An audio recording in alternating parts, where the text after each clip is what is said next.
Right, guys, welcome back. Here we are. We are back in the studio. It's an absolute pleasure. I've got my dear friend Ben Dunn from Watch Brothers London. Ben, good afternoon.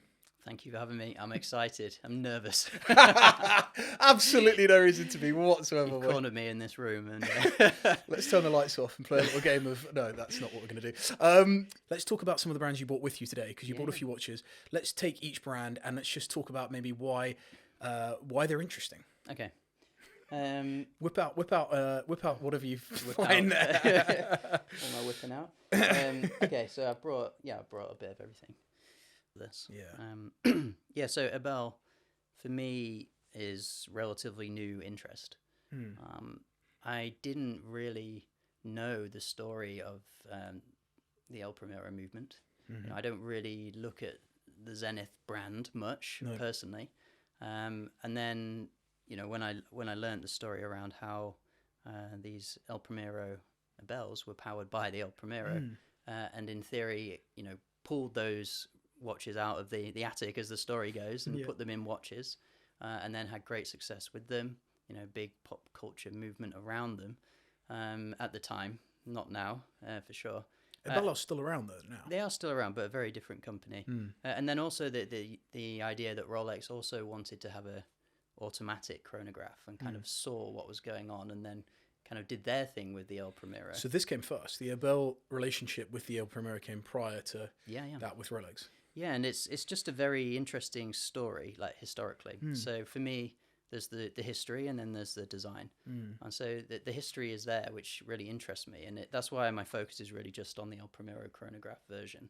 But then the design is polarizing, which really I enjoy because my background is design. So I see bits that I really love, and I know that it's very subjective. So, you know, loads of people are going to not like it. You know, some people might like it. What do you like about that? I just think it's really cool the way you can put it on and not bump into someone with the same watch. You know, I love the layout. It's very classic. I love the color schemes they do. I love the K shape. It's just wild. Sizing is like typically, what are the options on that model? It's the same. All the models are the same. What size? 37? For the El Primero Chrono, it's about 38. 38, okay. And then you have different bracelet options, which, you know, some of the early wave ones are really beautiful, in my opinion. It is one of the most beautiful bracelets out there. Yeah, it's and really nice. Tim, who does some shots with you, I think he captures those bracelets beautifully. And in many ways, they actually aren't dissimilar to the Moser, the Streamliner. The Streamliner is a modern version, and maybe even the Ocean 2000, the IWC Ocean, all slightly bolder. And a bit more aggressive. That's a bit more subtle, bit more elegant, maybe. Well, this one's a later bracelet. This is like a 1911 bracelet, I think they call it. But yeah, the wave, when you hold it, you know, I had a gold version of this chronograph with the wave, and when you hold it, it's so nice and like smooth and just hugs the wrist, and it's just beautiful. It's weighty. You know, no one's gonna have one when you're going out with a group of friends. You know, it's just a cool thing. It is a bit of like an icon on the wrist, but again, you know, not many care, which is fine. And I think we're having a really interesting movement now where people are just buying what they like. Finally, you know, and I think that's cool. It used to be a thing where you and your friends all wanted to have a Nautilus, and you'd all turn up and do like a 6 wrist shot Nautilus shot. It's like no one would do that now. I think everyone would cringe away from that. Do you know the shot I do like is the sex pile? You know, the sex pile on the table, because it's completely unidentifiable. You know, it's just a pile of watches, but it's fascinating to me to see which ones jump out at you out of that group when you see them all together, because now you are seeing more variety than you've probably ever seen before.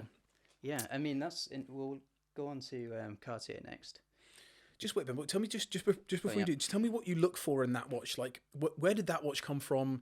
You know, what were you liking about it? What are you looking for before you buy a watch? Because I know that you're also very particular. The key for the business, right, is to be buying well. It's not always the selling; it's the buying really well. Yeah. It's all in the buy, really. Especially when you're buying stuff that most people don't want or care about. You know, because you have to really want that watch. So for me, it's mainly condition, to be honest. Is polished a red line entirely for you, or no? Or is it just the way it's done? No, it doesn't matter. It's how it looks. So like if it looks good. You know, people can polish stuff amazingly. So that's interesting, because I personally don't have a problem with it. Yeah. But it's one of those watch geekery things that can sometimes get on top of people, which is replacement hands, replacement dials. Where are you at with that? Well, with the polishing, you know, a lot of people wouldn't actually know if they look at like an AP case, for example, if it's been polished. And I don't think I think you're looking for like that original form. And yeah, if the hallmarks have been polished away, then I'm thinking, oh, you're big on the hallmarks. I love the shots on them. You always give a nice macro of the hallmarks, which is cool. Yeah, well, Watches and Guinness has got me into hallmarks quite deeply. But yeah, so then the next thing, like dial and hands. Again, this is interesting because on different watches, I think it matters differently.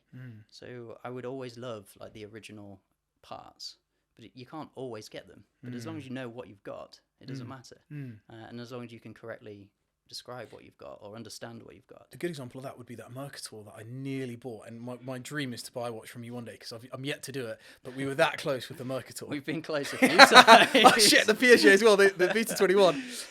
But the Mercator, you know, because you'd had the hand through the service, the one hand had been replaced. Now that didn't bother me one bit because you actually couldn't tell. They looked identical. I mean, it's not a hand that has any lumens. So exactly. So things like that, I don't think matter at all. No. As long as you know, which you do. But yeah, some of these early examples of the Ebels, they're non-loom hands, and very particular with that.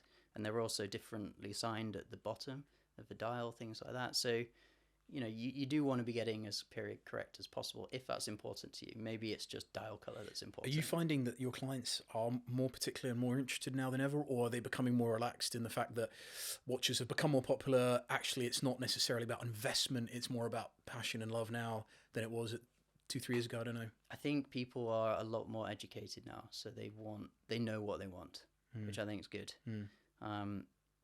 They'll tell you if it's not, you know, what they're after, basically, which makes it a lot easier as well. So yeah, I think people are a lot more educated. I hope that leads to better trust between people and dealers because everyone's a bit more on the same playing field, you know, especially if you read in the articles that I've written, like, that's all I know on the watch, and if you know that as well, then we're looking at the same watch together in the same light, which is really cool. Yeah, it's tricky, isn't it? Because sometimes you can't really work with brands. Like, you've got good relationships with the brands, and in fact, I think the first time we ever met, funnily enough, was outside Vacheron with Ed, our dear friend Ed Shaw, who was at Vacheron at the time, and we were introduced to each other via Ed. And you've got a great relationship with brands like Vacheron who service the watches for you. But some brands don't have much information to provide. Does Ebel help? Like, do you go back to Ebel to service a watch? No, I don't. No. I honestly wouldn't even know where Ebel is, to be honest. But yeah, it's really interesting, the brand thing. So I have quite a good relationship with quite a few brands. And to be honest, I don't see why it wouldn't be like that. So it's just very transparent. I just say I have this watch that I would like to service. You know, I don't think it matters if I'm going to resell the watch or if I'm collecting the watch. And let's be honest, a lot of collecting isn't just hoarding. Collecting is enjoying and then developing your collection and moving on. So just because you're a dealer or a collector doesn't mean you're not going to move that watch on. And I think dealers who are servicing with the manufacturer is an interesting angle anyway, because you're kind of bringing that product to, in theory, their standard, which they should, in theory, like appreciate a bit as well. So people like Blancpain, Breguet, they're both extremely helpful. You know, they'll pull out old catalogs and we'll look at stuff that I can't find online, and they'll have in these old books. Vacheron has been really, really good with servicing. You're supporting the brand. You're pushing the brand forward in knowledge and passion. That's got to be a good thing. It's both ways. Yeah, I think I appreciate them a lot when they do help. And it doesn't always go smoothly. I've got other stories from other brands which are less smooth. But the ones I try to work with in terms of my stock, those brands in terms of their ADs are generally very, very helpful. Very cool. So that's Ebel. So we love the design. You're looking for originality where possible, good condition. And rare ones. And rare ones. To say, so what's a rare one you're looking for at the moment, in case anyone's watching where they've pulled out their grandpas from the back of the wardrobe? Yeah, I mean, the thing is with it, it's so new, I don't really know what's out there. So that's exciting, right? So you can find pearl dials, you can find obsidian dials, you can find like these gold wave bracelets, but they're very hard to find. But the best thing is the more they're shown or talked about or sold, they start coming out the woodworks, and you start seeing really interesting examples. There's one on an old ad that I've seen that's full platinum bracelet, wave bracelet, diamond set across the case and bracelet. That's like the coolest one I think I've seen. And does it exist? I don't know. Has someone got it? Probably. Will I ever see it? Hopefully. I don't know. And that's exciting to me. And I do appreciate where other brands are much more documented already. That's cool. What's out there. Who would you consider to be the most documented? I immediately think of Vacheron just because I've been to the underground collection storage facility they've got for all their paperwork. But is there someone you've come across that's particularly well documented? Well, I think I mean more to the public. So things like Rolex, people kind of know what's out there, or you could imagine and find a picture of it. But if I told you there was that platinum diamond set, one with the black, you wouldn't be able to find a picture. No. So yeah, that's what's really, really cool. Cool. Ebel, what's next, Ben boy? Let's do Cartier next because let's do Cartier. This one's tricky for me. So Cartier, I was just talking this morning about this bamboo, and it seems like every few months, every year or so, there's a new model that it was maybe the crash before that. Now it's the bamboo. What is it that Cartier have got going on right now? Because they've got it both in terms of primary and secondary. Their secondary got popular, and then the primary's become, by primary, going in and buying a watch from them straight away today has become really incredibly, Jesus, you've got to look at the numbers from that report this week. Wild, where are they now? Second in that list. I think they're really interesting as a brand because they're so accessible at many price points. So you can get, a whole spectrum of pricing, which is good because it allows everyone, in theory, not everyone, but a lot of people to get into the watches. I think Cartier for me has been difficult because I haven't really connected with the style. So if you see on my site, I haven't really sold many because personally, I'm not really drawn to it. And also when it got to a point where they were getting quite expensive, it's tough for me to see the value in those models. But at the same time, I didn't have much hands-on experience with them. So I've stocked a couple, and I've got one here that I've got recently, which is a Crystal. And I got it really just to be less naive to the market and kind of learn and actually get involved a bit. So instead of going, oh, it's not me, it's like, why isn't it me? Or like, is there something there for me? And I think Cartier is really interesting because I think, and I hope it was, and maybe still is to some extent, it was popular because it was stylish, right? People were buying them because they were a good price point and they looked good. Whereas you can't say that for a lot of other things where people were buying them because they thought they were great investments. Immediately I'm thinking it's not dissimilar to Piaget in that sense. These were shaped watches, elegant watches that were people buying them because they were different from... Yeah, but I think that's where the Cartier thing changes now, right? Because it's become very expensive. So it's hard to tell if it's buying for style or if it's buying for other reasons. And people can buy for any reason. It doesn't matter. It's their reason. But then it makes it a difficult field for me personally to get involved in because I don't want to be kind of trying to jump on something to make money off it when I'm not investing myself. Having owned a few now, and including this one, which I have to say is very beautiful, stepped sort of tiered case, has that changed your perception of the brand? Like, have you grown an affinity for it? To be honest, I'm still not there. No. Like I like it. I say I'm not either, just as a side note. I like it, but what I paid for this, would I pay it again? Probably not, because I could buy something that I know I like more now. Now I've had it, I'm like, cool, like it a lot, but I like this other thing for that much money more. So yeah, it's a really tricky one for me because the world is obsessed with it, including a lot of really good friends, and I'm just kind of on the sideline.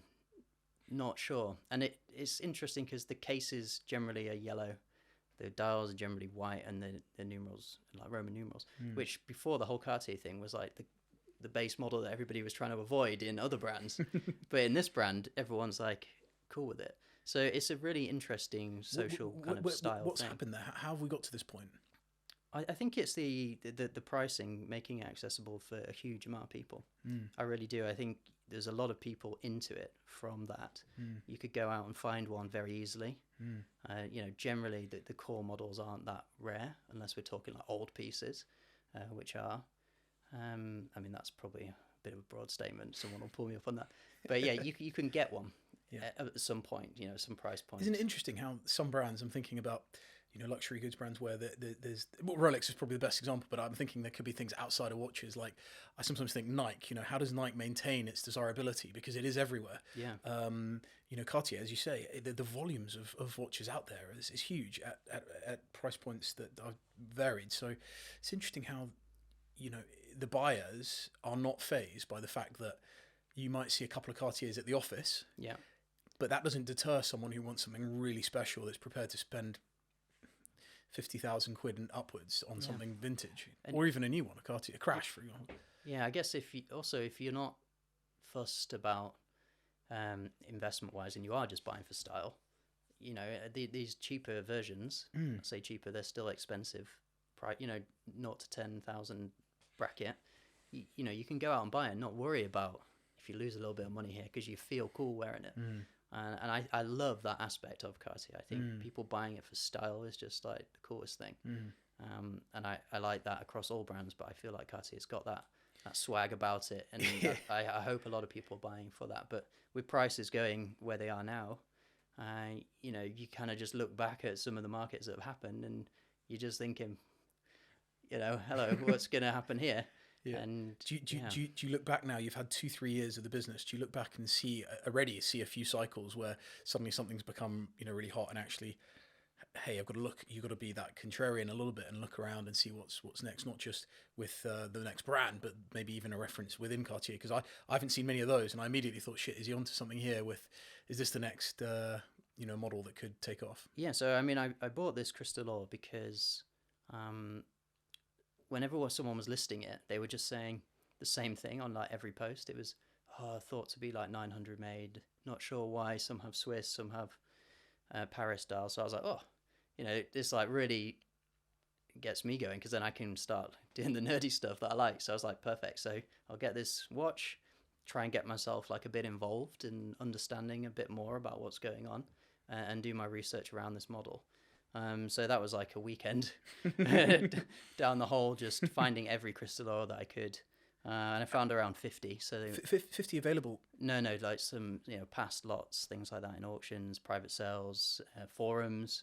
I did the end of the image search on Google, which was like 50 pages. And yeah, 50 in theory is about 5% of production.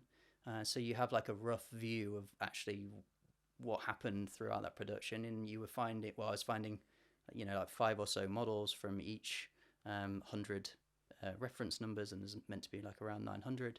So you could actually then start to see the dials change from Paris signed to Swiss signed. You could see some anomalies of Swiss made, which are, you know, could be service dials. You saw the fonts change throughout the years. And, you know, you see lugs appear halfway through. And so it all becomes very clear when you actually just dive into, you know, just take a good look at it. And I feel like there's a bit of that maybe missing in Cartier at the moment. But it kind of adds to the allure and the mystery. Like, you know, no one really knows much about this model or that model, but you can find this stuff out. It's just, I guess it's the boring part, but I actually kind of like it. And this particular watch, what spoke to you about this one? Did someone approach you with it, or is it already for sale somewhere else? No, it's for sale. It's a white gold one. So again, there was a few things online saying, you know, white gold for Cartier is like 1%. I was like, seems very low. You know, so this immediately seemed like an interesting variant of, you know, of a fairly standard-looking model. It's beautiful stepped case. It's just you know, another kind of variant.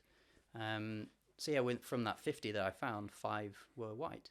So immediately you've got like a 10% are white. So you can kind of start to piece things together and speak a bit more confidently about it. So, you know, eventually when I sell this, I will need to know, because people go, how many are in white, you know, and I just want to know that what I'm selling, basically. Yeah. So it's quite rare. Yeah, like relatively. Yeah. Relatively rare. Yeah. Nice. And typically something like this, box and papers or just watch only? So I think this is very personal for people. I prefer to buy watch only because I can buy more watch, really. And if you know what you're buying, and if you can trust who you're buying from, or you have a good watchmaker, etc., who can verify stuff, then there's no reason, in my opinion, why you would place money into things you can't wear, like the box and papers. But it does do stuff for people. You know, some people really like it, and I think that's cool as well. You know, wearing a watch is one thing, but having like your own little museum, or, you know, your own setup where you go and enjoy the set, which I have done for sure in the past when I've had a really good set, you know, you really get something from that as well. So for me, I'm always buying the watch, but I know it's different for everybody. Isn't that part and parcel of the psyche that we've all got? In some ways, that the future you're gonna, you know, this watch you own is gonna go to someone one day that's gonna appreciate it as much as you do. Hopefully, when you're long gone. It's interesting, the psyche. You know, just ask yourself, why is it? You know, why do I really want the box? I guess there's also partly because there's a chance you might want to get out of it. It's almost like getting a prenup, you know, before a wedding, in case you want to get out of that relationship, you know, you've got some security. Not that I'm thinking about that now, but I guess it does. I think that's interesting because, like, a private to private sale, maybe it adds a bit more. You know, maybe you feel a bit more confident if it's got the matching box of papers. But then, I mean, I don't know what it really adds. You know, it could still be stolen. You know, things like that. So I think it's just up to people to do their own research. And is it important to them? If so, cool. You know, find one with the box and papers. What percentage of watches that come in these days for you now would you say is a full set versus not? Oh, I'd probably say most aren't. Say most are probably watch only. Yeah. And I think it's maybe the brands as well that I'm stocking. You know, things like a Breguet set or a blank pan set. The papers are literally just a generic booklet with a little squiggle. You know. Not much, and it could easily just be done by anybody. But when you look at like 80s, 90s AP, QP perpetuals, like those booklets, you know, a lot of them, early ones, were written by the same person. So Watches and Guinness was talking about this the other day. To me, he's like, you can see the font, you can see the style of the writing, so you can tell if like someone's kid has just scribbled the papers or if it's actually in theory correct. Was that both in terms of the round ones, because you've got the round QP and you've got the Royal Oak QP as well? Yes. The same across all different, and even the millenary. I mean, I don't know. And the Jules d'Armano as well. I think it's only the early ones where this font's very consistent. Okay, interesting. But yeah, different brands, different sets, you know, different levels of scrutiny, I think, on the paperwork. But yeah, the Breguets and blank pans, you know, there's just a couple of squiggles and some numbers. Yeah. In talking box and papers, you do have, and we can go on to the Breguet next maybe, because you have got a bunch of Breguet boxes. Oh, is it Breguet boxes? No, is it blank? Yeah, it's Breguet boxes. You've got I saw a photo you shared with a bunch of them together. Yes. So you do have a few Breguets with boxes coming through. Yeah. So yeah, I've got like 5 boxes for 5 Breguets, and I was trying to work out which one's which. Not to muddle them up, basically. But I think it's important for people to know as well. Like boxes, you can just find period correct boxes. Yeah. It's very rare that they're kind of specific, I think, to a model generally. So don't let it put you off a watch. No. And I also get people getting put off by straps, which is horrendous for me because I have a bit of a wild taste in straps. And, you know, I've had a number of people message saying, I like the Vacheron creme brulee that I called. Yeah. A couple of people message saying, I love the watch, but I can't because of the strap. And I'm like, don't worry about the strap. What are they wanting? Are they wanting the original strap? I just think they just can't visualize it with the strap. So I guess it's like merchandising. You know, I have to be wary of that, like in a shop window. And I think that's where the market's going, though. I look at even the brands now, and I can see, like I was this morning in Chopard, you know, looking at that, you know, new LUC with Salmon Dial.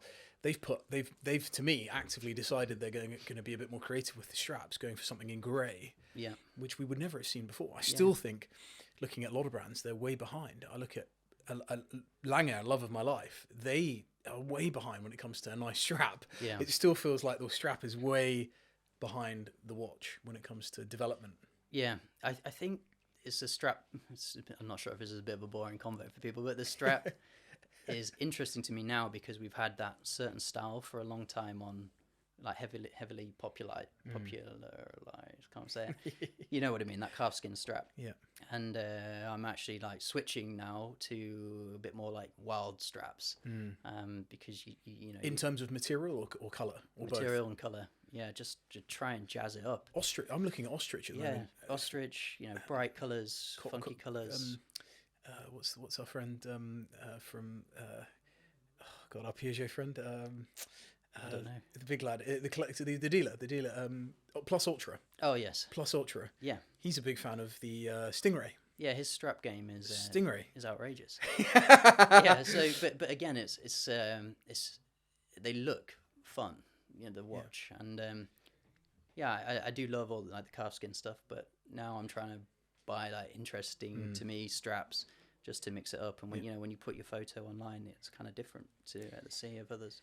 Let's move on to the Breguet there, Ben Boys, just because Breguet is a fascinating one, and one I think I speak for everybody here in the watch world to say that the last decade has been a really miserable time for the brand, because there is nobody out there with such a design language, such lineage, such history, and doing so little with it. You know, with all due respect to the team at Breguet, and I'm sure that people even in the team would agree that it just feels like there's been somewhat of a waste of the last couple of years, given the rise of others that have sort of overtaken them in many ways. But but these vintage ones, I mean, Christ, these.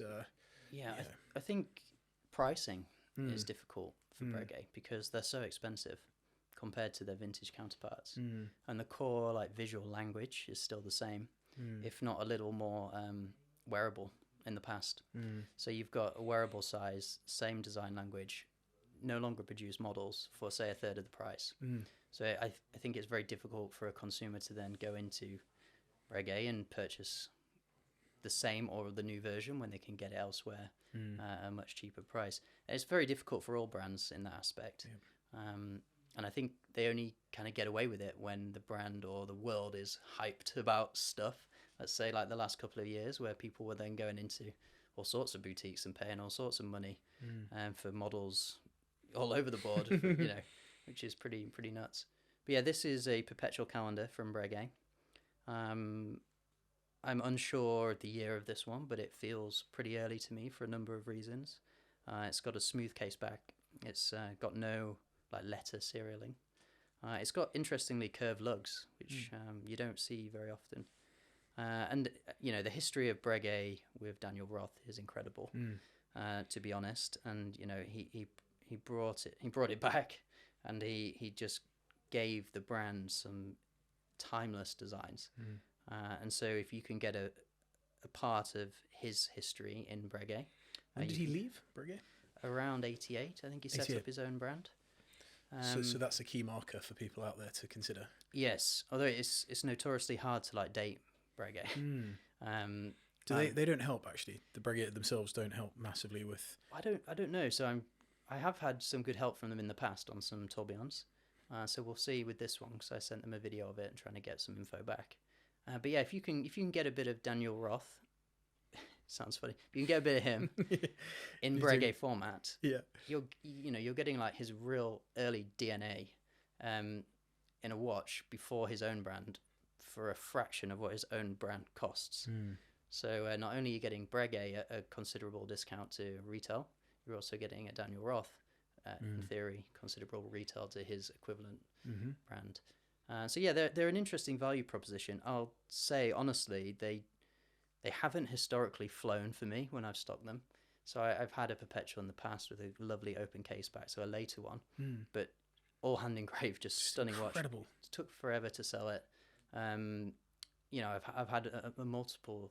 Is that having had one before, not a Roth one, but I had a pretty modern one. Yeah, just a classic 38mm, I remember, white gold, and it was absolutely stunning. Yeah.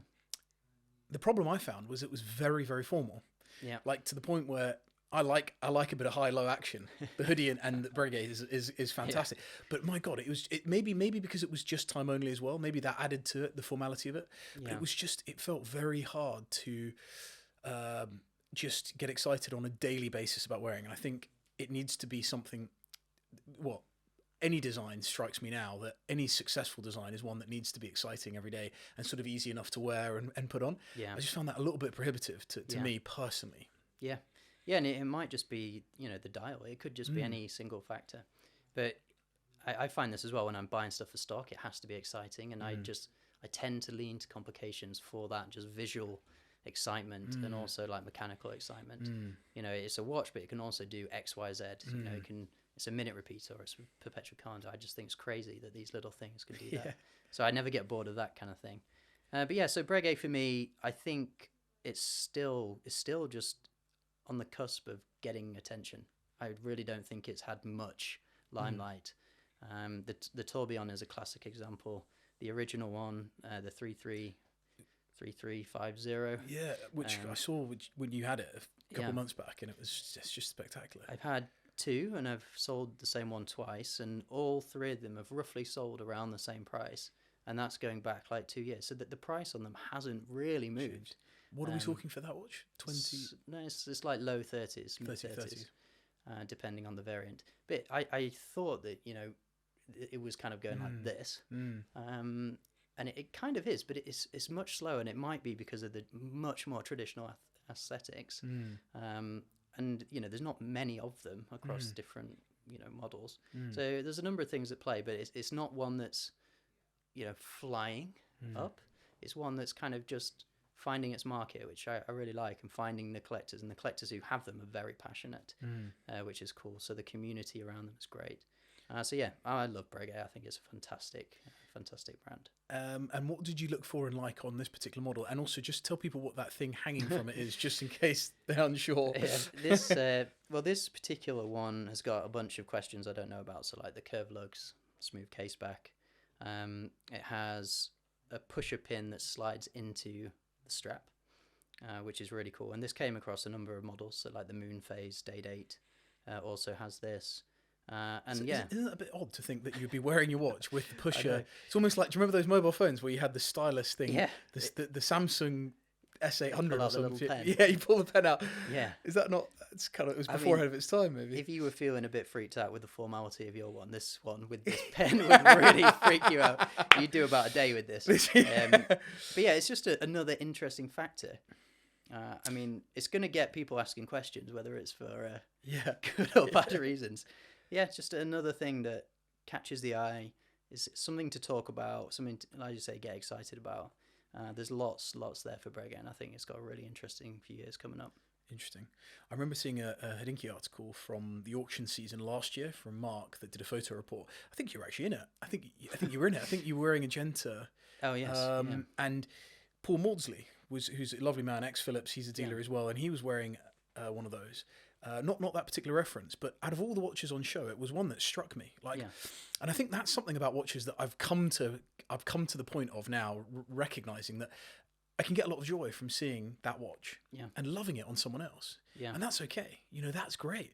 I love the formality of that. I love the elegance of the turn dial. I love the coin edge case. It's beautiful. Yeah. Just doesn't mean that you have to feel like you own it the whole time. I think that's the psyche of the collector sometimes. And it's also interesting because we mentioned it earlier, like you're getting excited about watches that aren't seen often.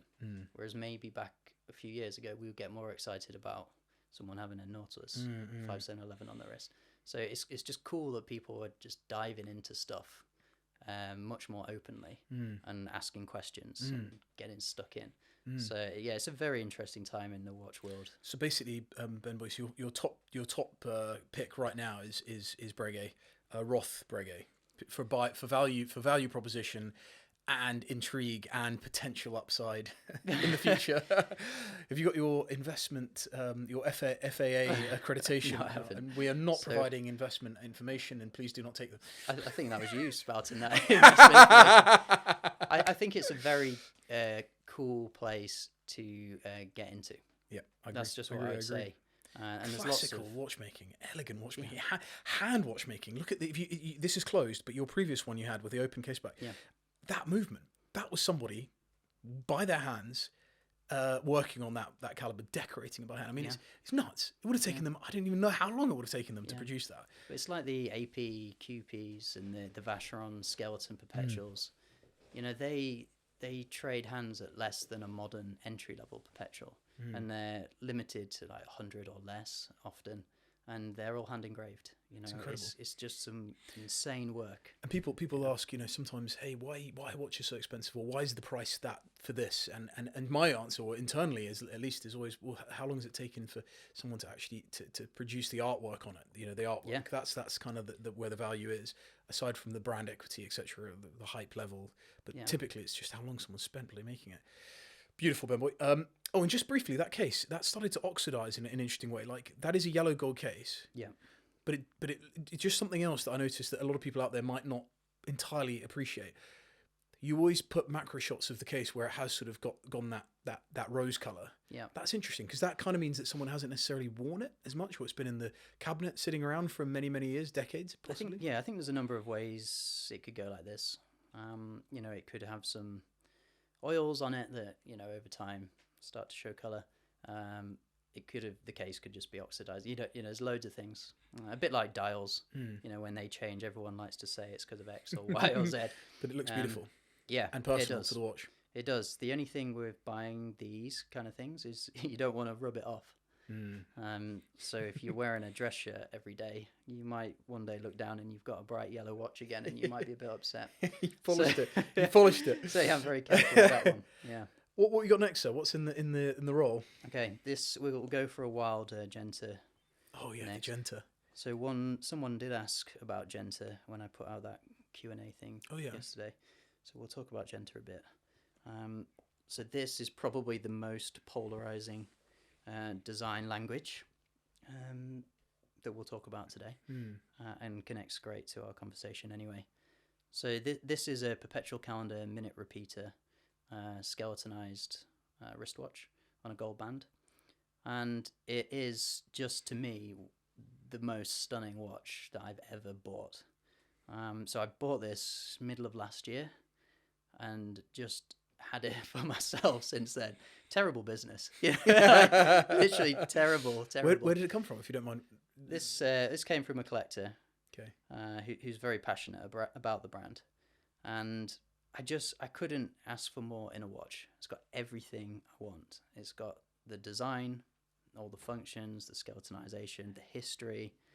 You know, and Genta's stuff was amazing, absolutely amazing in a number of ways. So we all know his core bits that he did for AP and Patek, whatever. But his own brand is his own expression for me.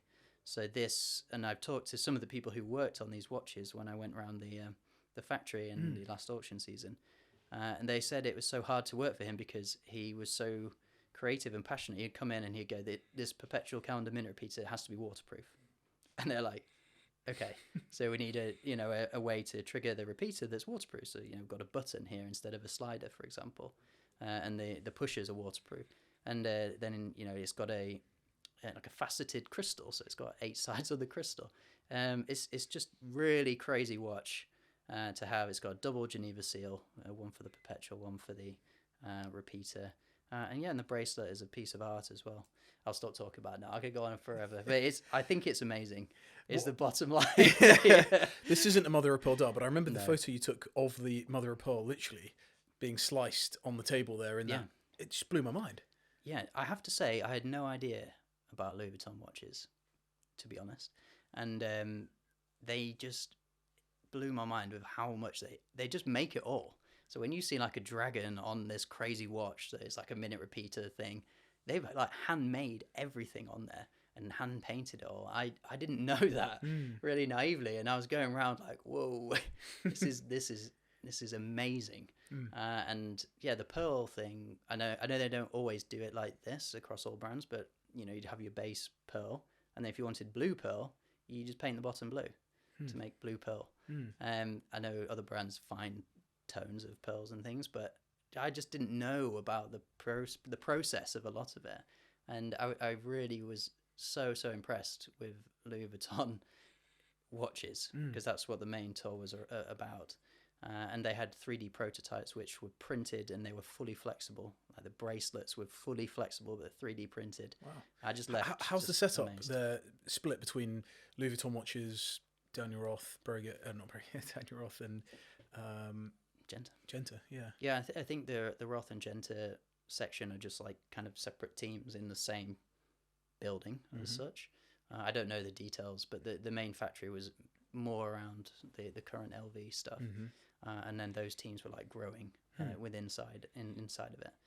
So it was really amazing to see, and yeah, I'm looking forward to having somewhere to send these watches for service when needed. So that watch has not been for service, but you've had it since last year, but you've been enjoying it yourself. So this one's absolutely fine, but I've got a couple of Genta pieces. I've got this exact watch without the minute repeater.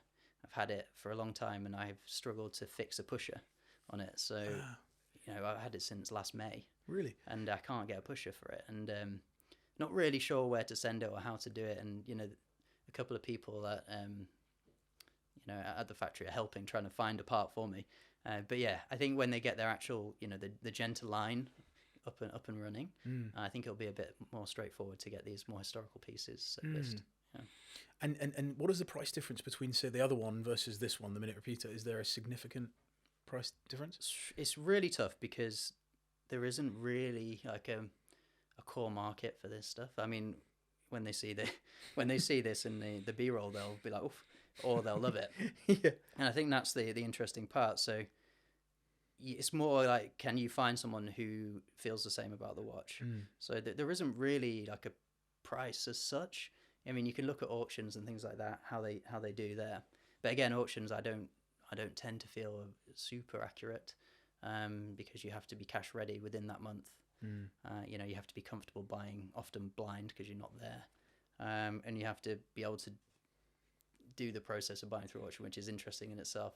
So yeah, I can tell you roughly how much the price was between the two that I paid. It was this one was nearly 4 times the price as the perpetual.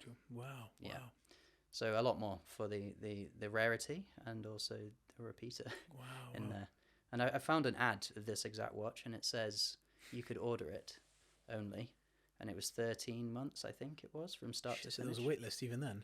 I think it was just like an order kind it was of the job. process of making it. Yeah, it was just the process. What year again was it? So this is I think this is mid-90s. Oh. Yeah. It's incredible. Yeah, it's honestly one of my most prized One watch watches. You didn't bring, I've just remembered, is the bloody IWC, the Da Vinci. Yeah. Has it sold yet? No. No, it's not sold yet. Oh, God. Yeah. When this goes out in a week or two, when we've edited it, well, it should have sold by then. It would have sold by then, but but of the era, similar sort of era, like that period of time. Great proportions, really complicated, beautifully finished, still good value. Yeah, I mean, the IWC is particularly interesting in terms of price point. And again, I do like to show watches that are good value, but at the same time, that kind of promotes people to buy for value.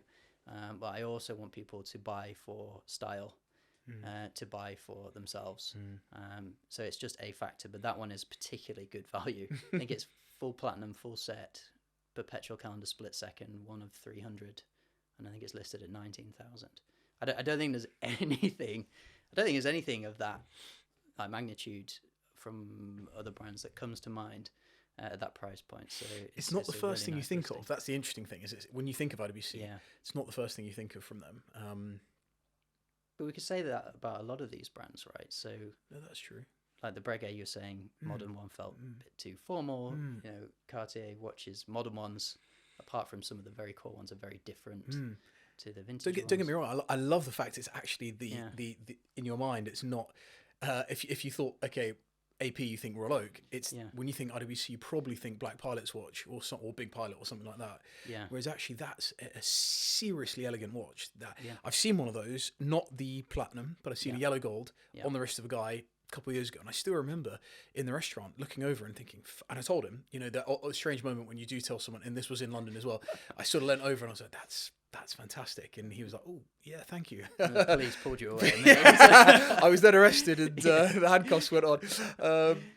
But it's a very, very elegant watch. Yeah. Very, very elegant. Those they're articulating lugs, aren't they, really? I mean, they flex a little bit. It's a bigger case than you would expect for that kind of a bigger case than you'd expect for these kind of complications, but the lugs fall straight down. So on my small wrist, although it's chunky, which it needs to be really for the split, the strap falls straight down the side of the wrist, so you can wear it with a small wrist. But again, it's one that you kind of have to see in person. So a lot of my watches are, you have to have them in hand to go, oh, this actually works, or oh, I like it on me. So it's quite hard to show that, and that's why, in credit to Tim. Yeah. So Tim is just smashing the photography, and he's just doing the watches amazing justice, because people are going, oh, that looks brilliant. Yeah. And I love what he's doing for the watches in that aspect. Yeah. You're both doing your part to honour the watch. And you look at that model, particularly the Adventure in stone dial. Yeah. The stone element of it is just incredible. And no, you're right. It's and the case size, remind me, 39. 39. Yeah. Shit. No, it's good. It's very good. Yeah. I mean, and some of these, for me, that sometimes on the smaller side, and I sometimes wonder, could I actually pull that off? But then when you try it on, for me, looking back at the Mercator, that was a smaller watch, but realised at the time that works really well. Yeah. I keep forgetting you tried that. Shit. I came down and saw you. It was it's so good. Yeah. Anyway, then right, that's that's that one. That's brilliant. I love the quote there. That's your probably your favourite pickup of all time. It is for sure. And more to come from Genta, I guess, in the next year or two. So, the expectation is that people might become more and more interested in some of those old references, maybe. Yeah, and if you think about it, general population probably don't know anything about Genta. They know about Rolex, AP, maybe they've seen Breguet a little bit, Blank Pan, which we're getting onto now, maybe a bit more on the radar after the Swatch thing. Maybe they're seeing a few more near vintage Blank Pans. But I wonder if you went on the street now and asked someone who makes this watch, give us a rough idea on the pricing of that. What's the rough? It's not available on the website yet? No. Give us a rough. I'll put you on the spot. But no, not specifics. But are we talking? I have no idea. I have absolutely no idea. Yeah. Rough idea. 10K buffer on each side. Yeah. Roughly, what sort of category are we talking? I think around 90. 90. Okay. So, and to put in perspective, perpetual calendar, minute repeater, full gold bracelet, very rare piece. If you were to look at that from other brands, you could see it's actually a relatively affordable version of that complication.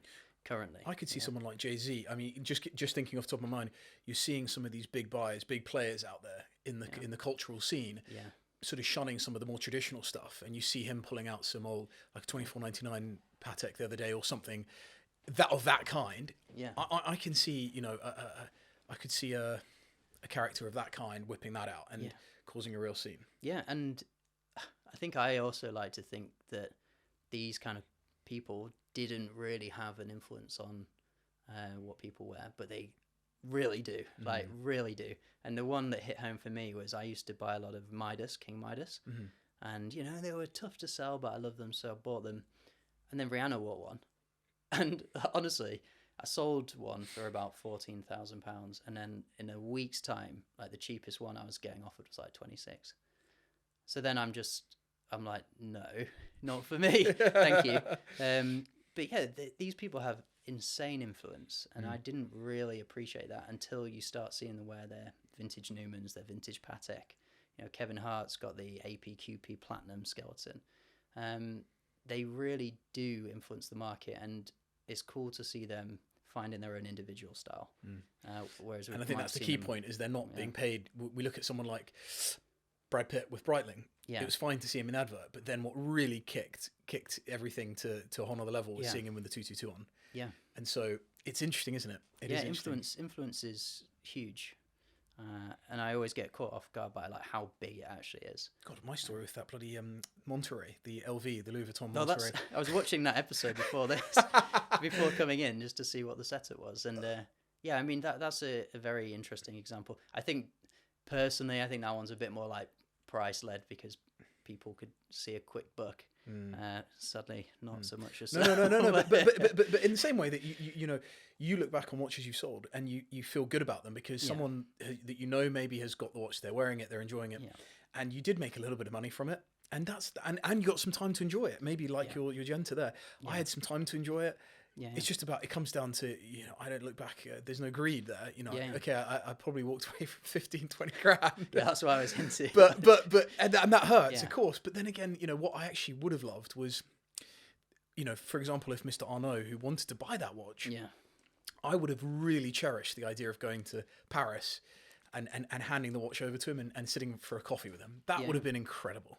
So that's all it is. And I'm not knocking Tom, who bought the watch, or Tim, who helped me sell it. Who's having a coffee with you boys would be lovely as well. And it's we will. Come up again now, so we'll see. So it is what it is. But that's, you know, these are watch stories that we love. But that one's interesting, though, because is anyone going to buy that watch now at 20,000? It's a very short half-life, isn't it? That time period where it could be, you know, it could be not dissimilar to this, actually, in many ways. Like, it had a bit of a smash 6 months ago, maybe, where it's like everywhere. I you know, I wasn't in it for that, and I'm loving the fact I'm wearing it now, and it's quietened down a bit, and that's all good. But you know, we'll continue to see these. I think we could actually, before this one, talk about a brand I didn't bring. Piaget. So what have you got? Well, I haven't got one. Sadly. Would you like one? Would you want to put a message out to ask people? Because I notice you sometimes do put out a message to say, I'm looking for these types of things. I'm very open with what I want to buy. What would you buy from Piaget now? Oh, I don't know, to be honest. So Piaget is very interesting to me because I've sold a bunch of them before and do really enjoy stocking them. But the messaging from, let's say, like influencing messaging has been tricky for people buying them because, let's say, like a year ago, it was all about Piaget stone dials, right? And then now it's all about Piaget gold bracelet watches. So it's an interesting case study of, are people buying for the right reasons, and are they getting burnt or not? And it's really hard for me to play in that market because I don't actually know where things are selling and what the true market is, because, you know, if I thought stone dials were getting popular, maybe I'd want to stock some of those, but then I just got 5 of them serviced and ready for retail, and then now everybody's talking about the gold ones only. So for me to deal in that space is quite tricky. So no public message asking for them currently. But I'm really fascinated watching from the sideline of that one. And I do think they're great value up to a point, which is the same for any watch. You just have to kind of strip it away and say it's a solid gold watch, weighs X amount.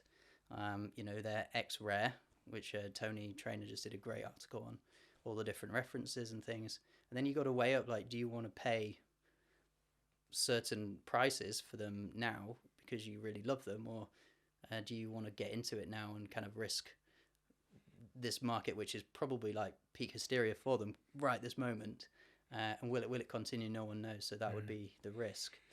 But inherently, they're just beautiful. I mean, I as an owner, I can't imagine that if you got one, you wouldn't end up loving it for a long, long time to come, just because the thing's so damn beautiful. I mean, no one does a stone dial like them. I don't think no one produces such a beautiful stone dial. I mean, I'm more into the stone dial Piagets than the Polo stuff. But then if you combine stone dial and Polo, then I'm in trouble. That's tricky. That's tricky. I mean, I did have one recently I bought one at auction. It was a 2-tone, I think. So super jazzy, just how we like it. And it had a stone onyx dial, full set. And I got it, and I was winding it. And it was quartz, and I just wound the crown. So I was trying to set the time or whatever. And it did a quick hour. It just went zzz, like that. I was like, whoa, what? And then it went the other way, and it went back an hour. And I was like, oh, this is weird. So I called up a friend who deals in them a lot. I was like, is this normal? Like, I've just got this watch. And as I was talking to him, I pulled out the business card that came with it was a full set, and it said from the Harrods salesperson, like, just nudge the crown forward or nudge it back to do an hour quick set. And as I was saying it, I was telling the person on the phone, and they were like, I'll take it. And I was like, it's gone. So it's come and gone. Yeah. So yeah, that's my most recent experience with them. So that was the mid-size square Polo on full bracelet. Oh wow. But yeah, I haven't had one since, and yeah, just a bit careful of that market. Again, I'm not like super specialist in that market, so I think because every deal or every buy and every sell really has to work business wise, because I have to live off this now. So I have to be very confident in what I'm doing there. And I love to take risks in areas that I feel confident in, which is kind of the opposite of a risk, but I know the watches roughly. So like this Genta, I love it. I know the history of it. I feel confident, although I spent a ton of money on it and you can't release it. I feel like it's a good one for me. But with the Piaget stuff, I'm just not quite on the knowledge to know what I'm doing. So then when I see people diving in, I think it's okay because you're a collector, so you can take that risk because you're not trying to pay your bills with it. But at the same time, I see them diving in. Sometimes think, oh, just be a little careful, and maybe they are, but I'm just observing. So that's a bit of an insight, I guess, into me, how I buy stuff. I like to know what I'm doing. Try. Absolutely right. Yeah. Final one there, but what we got? We got Blancpain, and it was funny because you told me you were bringing this, and it is also one of the brands I immediately think of when I think of you. But Blancpain, again, just missing the mark, in recent years, and I think people want the best for them, but amazing history, old brand, potentially the oldest, brand ever. I mean. And the 50 Fathom's a great modern watch for them to hang their hat on, but just it doesn't seem to be happening for them in recent times. Yeah, I mean, Blancpain is probably my love of my life, watch-wise, especially over the last 2-3 years. So this one in particular is a minute repeater perpetual calendar, just the same as the Genta. It's not a skeletonized dial, but this one is particularly special because it's the only watch I actually own personally. So everything else got sold to fund Watch Brothers. Every watch that I had built up from my time working at Facebook, I would sell them periodically to buy stock, and then eventually had the stock, to do the business. So this one I still have, and I got this. I don't know if I've told you this story before. It's quite a fun one, kind of fun one. Just gone full time in Watch Brothers, and I just got allocated Oyster Flex Daytona, which was my dream one for years. I've been waiting like 2.5 years for it. It sounds funny because I'd just gone full time in watches, but I was different to what I'd expect your dream watch to be, given what you sell. Yeah, I mean, I started loving watches with a Daytona. Yep. So for me, that was the one of the Daytona lineup that really appealed. And it sounds funny they obviously didn't know that I was selling pre-owned watches, but it's very different space to a modern Rolex. I was very excited for this watch, and I got it and was loving it. And then the whole market crashing was happening. So for me, that was a pocket of cash that I'd put aside in that watch to pay bills if Watch Brothers, didn't work. And every day I was seeing it go down. Every day. And it was very tough because that's the last bit of cash that I had. So weirdly, this was available, this watch, from a private seller. And he wanted an Oyster Flex Daytona. No. And I was just getting into Blancpain at the time, and this was appearing to me as like one of the holy grail of the Blancpain. I have to say Blancpain because Phil, Mr. Enthusiast, kills me. He hates it when I say Blancpain. It's the northernness in me. I was just getting into them. This was the holy grail piece, and he wanted to direct swap. Wow. For that Oyster Flex, and I had to kind of think where I felt confident going down the line, where I would be putting that amount of cash, let's be honest, into what piece, and I would choose this over that at that moment. I still would. So I did the trade, and it was a very mixed feeling day. And I felt a bit deflated after, because I'd just, I'd only had it 6 months, 7 months, something like that. And I had to give it up for something because of the commitment I'd made to Watch Brothers. But now looking back, obviously, I think it was a very good trade. Yep. But that was, a risk at the time. But you just have to calculate things as you can in the moment. Incredible. And it's still with me. And this is now my most requested Blancpain. I get a message probably once every 2-3 days saying, "Can I have a 5335?" And I'm like, I would love another one myself. They just don't appear. I think there's 60-ish in yellow that I've seen up to, and about 30-ish in platinum. and the case is made by Hagman, who works at Cartier.